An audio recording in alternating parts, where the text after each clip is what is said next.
So how is everyone today? Nice. So I have a question to start off with. Raise your hand, unless you're already a young person. For those of us who are no longer young folks, raise your hand if you remember when you were a child and you played things like hide and go seek. Okay, so when you put your foot in to find out who was actually going to do the whatever, what did you do to figure out who was going to be the one to? Like, did you do like bubble gum in the dish? How many pieces do you anybody, nobody did that? Oh, okay, because I'm getting ready to say. What else did you do? Like, did you do? Eating. Okay, my mother told me that you are the one who is not to be it. Like, we did all kinds of things as kids to say, like, who is going to be the one to chase and find everyone else. And the funny thing is, when I was younger, I have to admit this, when I was younger, I didn't really like to be the one that was gone and had to hide. I like to do the chasing. Now, I don't know why, but looking at my life as things progressed and I got older, I was always the one seeking. Like, I was always the one looking for something, looking for my education, looking for a new skill, looking for something. And when I was in 8th grade, one of my English teachers gave us a project. We had to do a book report and some creative thing related to it. And I used to have really bad self-esteem. So when she gave this project, all that I kept thinking was, I can't do this. I can't. I'm not good enough. And then you want us to get up and talk about it. And then I had flashbacks of 5th grade.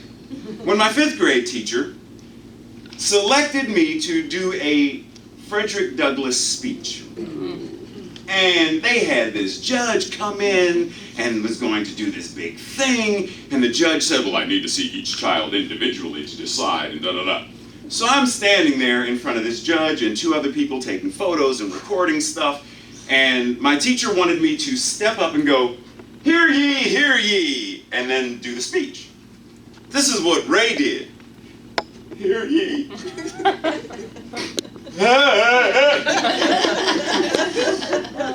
Not really sure how long I cried, but I broke down. Now, 8th grade, flashback of 5th grade. And the only thing that I could think was, woman, you've lost your mind. There is no way I'm doing a presentation in front of my peers. And what she said to me followed me several years later. The idea of, well, if you think you can, you can. But if you think you can't, you can't. Regardless of what you choose, you're always going to be right. If you choose that you don't have the ability, you're right.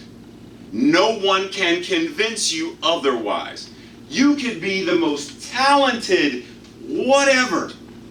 And people can tell you, oh my goodness, your voice is so beautiful. You paint so well. You dance so amazingly. But if you don't believe in you, their words mean nothing.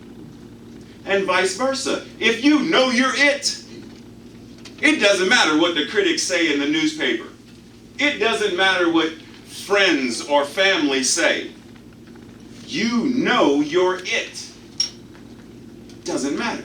So whatever we choose to believe about ourselves is it. So I decided I'm going to listen to this woman. I mean, she is a teacher after all. She sort of knows what she's talking about. So all I do is start reminding myself, I think I can. I think I can. I really like to draw, though. I really like to create, so...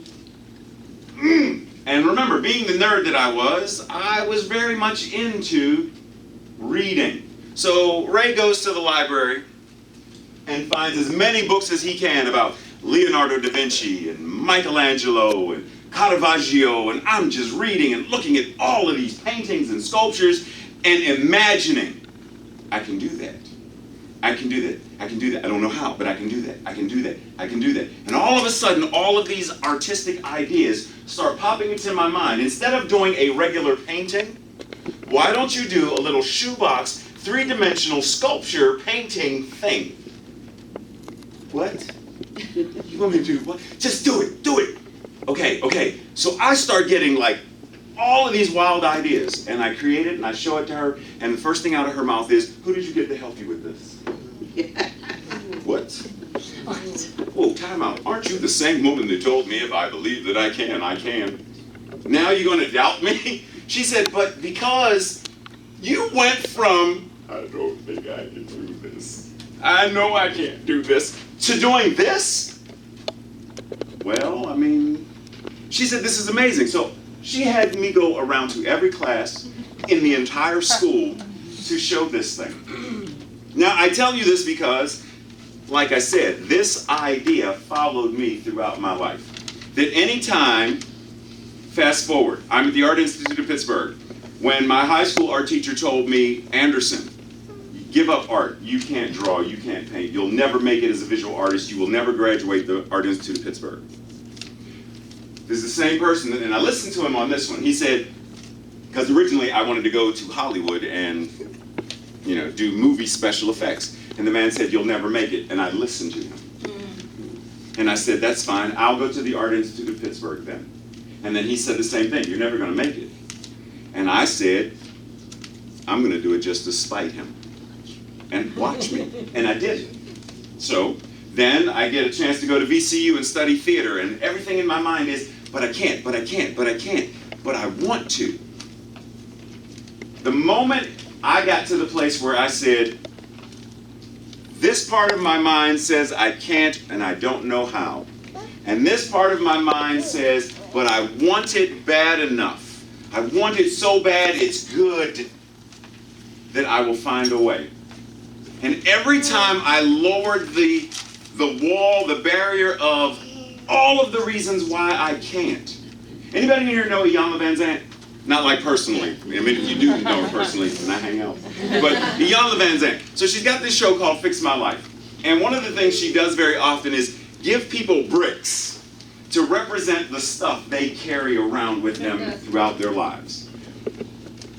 There's this entire wall of bricks that I carried around of everything, all the drugs that my family did, and all of the times I've been hit and beaten and knocked down, literally, and guns pulled out, like all of the stuff I'm carrying and carrying and carrying to tell me why I can't. And the moment we fall into or believe that we can't, source, see this V?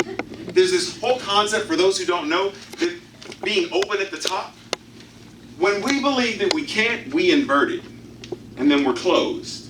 And then source, it's always available, much like electricity. Electricity was available in 1201. We just didn't know how to tap into it. Science, all of this stuff is always available, but we didn't know how to tap into it. Source is always available. Question is, are we available? That's what it comes down to. Are we available?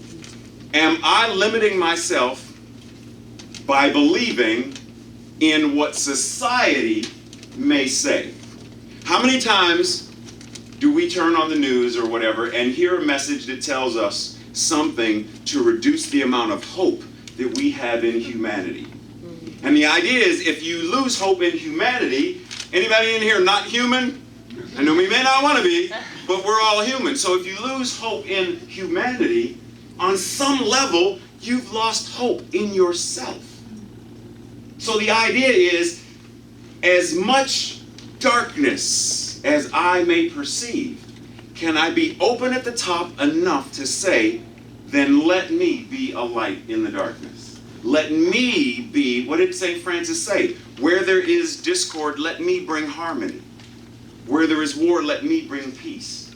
One of the things I said last week when I was at another CSL, there's this amazing paradox of you are always whole, perfect, and complete, and a work in progress. Both and. And a lot of times people ask me, well, how is this possible that I'm already whole, perfect, and complete, and a work in progress? In martial arts, you get a belt. And everyone starts with a white belt. And you train and you train. Now in the Orient, there are no colors. It's white and black. That's it. In Japan, white and black. The color thing started here, because people are like, I need a color, I need proof. You get a white belt, you train and you train and you train and you train till the white belt has now become gray. And you train till it's so dirty it's now black. And then the teacher knows you have been doing this so diligently so long that you are now a master. Here's your black belt. And then as a master, you train and you train and you train and you train till the black belt now starts to fade. And it frays. And it goes from black to gray to white. The martial arts master is always the beginner. You always empty your cup to start over. You have to be open at the top. Source is always available. So whatever it is we desire to do, to be, or to have, the moment we say, I don't see how, but I'm willing. I'm willing to see what right now I may not be able to see. I'm willing to be what I right now may not be able to conceptualize what it means to be, whatever that is. I'm willing to envision myself having whatever it is that I say I want to have, even if there's a part of me, I'm willing. Because the willingness opens us up to surrender. And the moment we open up to surrender, things start to fall into place. But we have to be willing. That's what it starts with. So, give you an example. For those of you, because several of you are new faces for me, so you may not know me. 2012, I weighed 300-ish pounds, right? For a variety of reasons, the weight gain stuff. And the only thing that was in my mind was how much I gained and how impossible it's going to be to do anything about this. Because that's how low I had gone. And then something shifted and said, but you know better. And remember, what did Maya Angelou say? When you know better, you do better. I know better. Anderson, are you willing to let some of it go? Yes. Why did you ask? Well, I'm just saying, because you've been carrying it and holding it for so long, are you willing to let it go? Not to lose it, because remember, when stuff we lose, we want to find again. So don't lose the weight, let it go. Are you willing? Yes. And then stuff started happening. Are you willing to be a minister? Nope. Okay, fine. Then what are you willing to? I'm willing to entertain the idea of being a minister. I'm willing to entertain the idea of being a practitioner. I'm willing to, when Reverend Alex asked me, I don't know that she asked, I think it was more like, I'm telling you, you're going to the practitioner conference in Denver recently. My first response, because the old me wanted to kick in, I gotta go places, I gotta meet people that I'm not used to meeting. The shy me wants to kick in, and I gotta get on a plane, and I haven't been on a plane in a long time, and all of the litany of reasons why not to go. Are you willing to grow? Are you willing to do something you've never done before?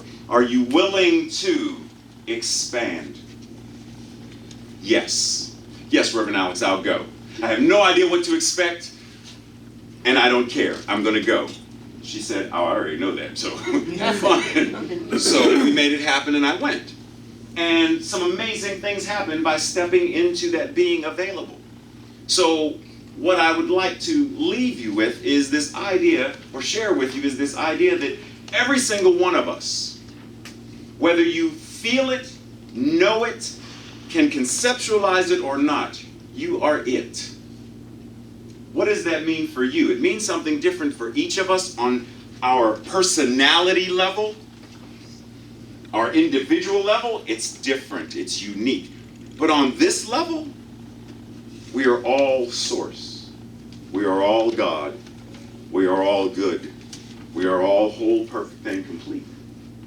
Now, I know that's a challenge at times for the personality self to let us acknowledge, because there are times when we look in the mirror and we see a gray hair, or we see an extra wrinkle, or we see something that we don't like. We have friends or family who do not accept us to remind us how much they don't like or don't love us. At this level, they do. They just don't know that they do. Because at this level, they're just as divine as we are. they don't know it. So here, there is only love. And when I say, because we talk about God loves you, yes, but more importantly, God is love itself. And when God is love itself, it can't help but to love. So our earthly parents, siblings, can choose to express it or not. Source has to do what Source does, and that is be love. To be magnificence, to be prosperity, abundance, joy, all of this stuff. And so when we say, I'm willing to be magnificent too, plug in. I'm willing to be creative, plug in. I'm willing to be an expression of whatever it is I want to express in the world. Because every one of us has a dream. One of those things when people say, if money were not an issue, if age were not an issue, if whatever in your past were not an issue, what would you do? If success was guaranteed, what would you do? Who would you be? Where would you go? What sights would you see if there was nothing holding you back? And right now, I can see in some eyes, it's, you already have that something. Now, some of us may, because we've got those bricks are blocking the view, so we may not be sure. But if you're here, and you got one of those,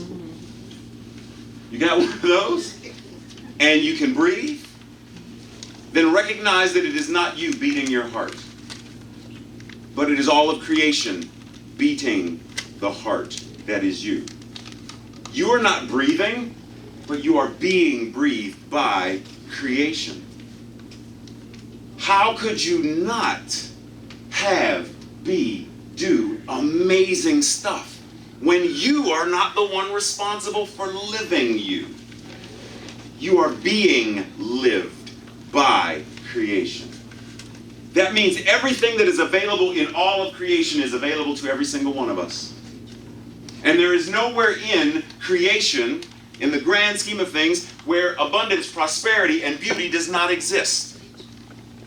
How many species of grass exist on the face of this planet? How many types of ferns exist? Lilies, trees, birds, canines. The number is vast upon vast upon vast upon vast. And it is what we are.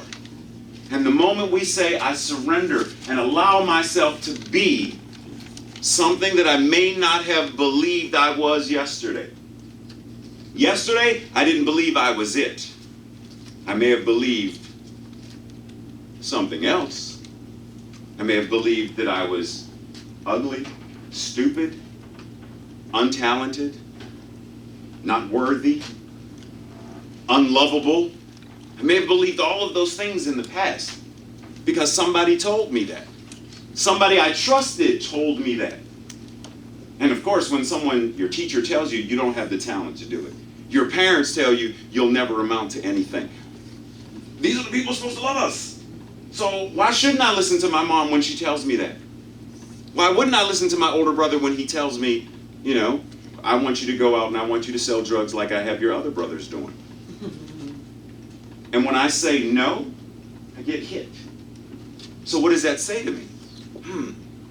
That's yesterday. Today is the day I get to create and choose. And today, I say I'm it. And if I'm going to be it, I get to choose what that means. And for me, being it means I'm going to be the best me that I choose.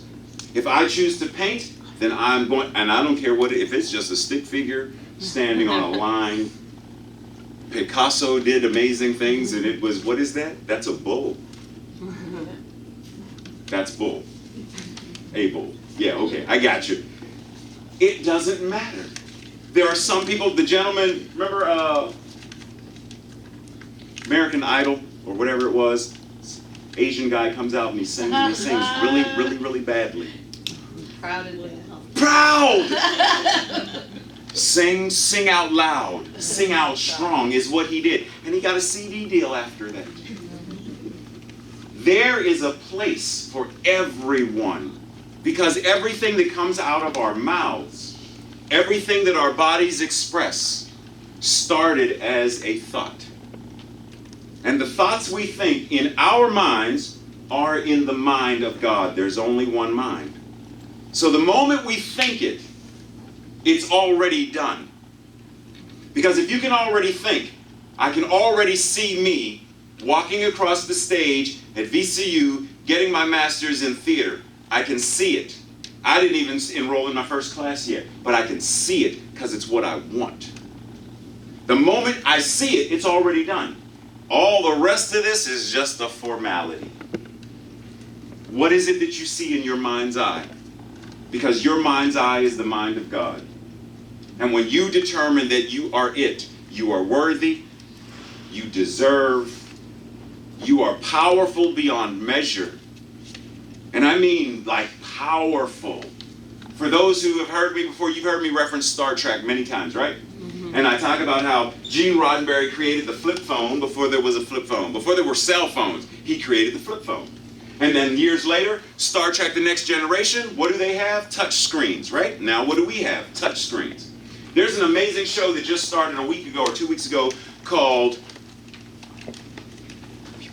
Pure Genius. Thank you. That's my assistant. Pure Genius. Anybody seen the show? Not yet. But you know what it is. It's the teaming up of Silicon Valley genius billionaire with medical experts. And in the grand scheme of things, what they're doing is saying, this has never been done before. It's not possible. Let's try it anyway. And no is not an option.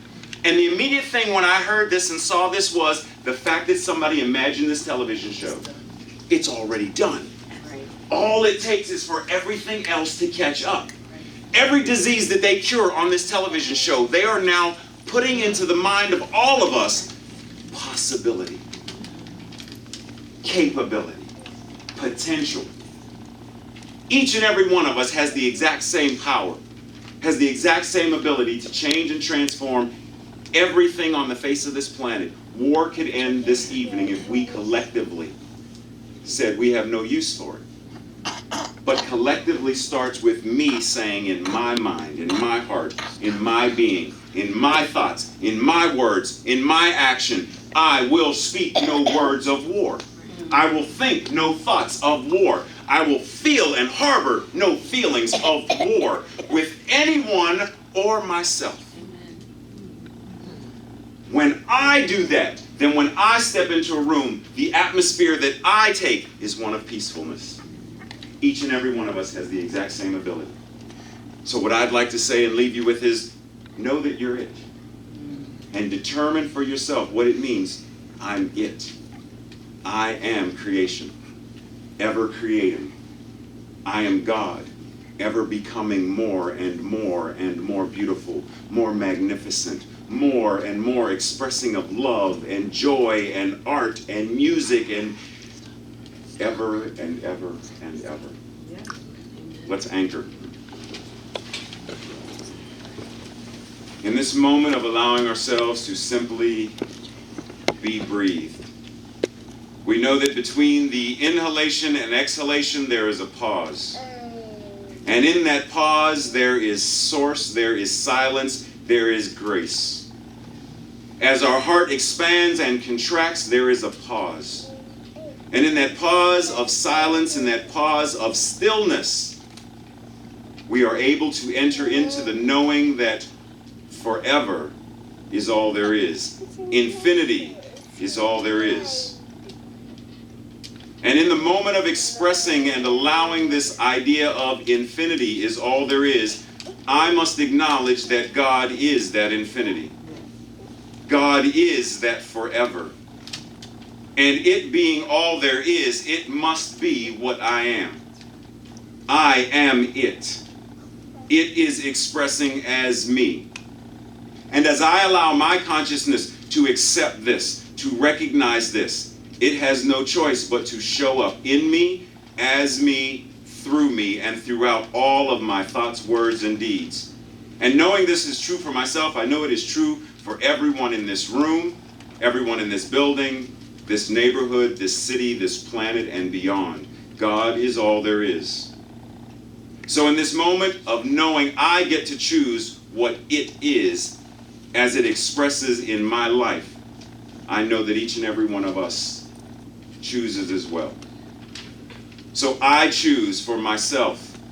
It is love expressing as me. It is magnificence expressing as me. Prosperity, abundance, joy, creativity, and imagination expressing in me, through me, as me. Gratefully, I express these words, knowing that they are not the words of Raymont, but they are the words of God itself, speaking about itself. And that these words that I speak are not just words about Raymont, but they are words for every ear that hears, every heart that receives, every mind that willingly allows the seeds to be planted, knowing that they must grow. They must demonstrate. They must manifest, because that is the law. And it is into the law that I release these words, knowing that in the mind of God, there is nothing that can deny, decompose, denounce, or delay the word of God from showing up in, around, with, and through my life expression. I know this is true for myself. I know it is true for each and every one of us. I release these words with gratitude, thanksgiving, knowing it is already done. And together we say, and so it is.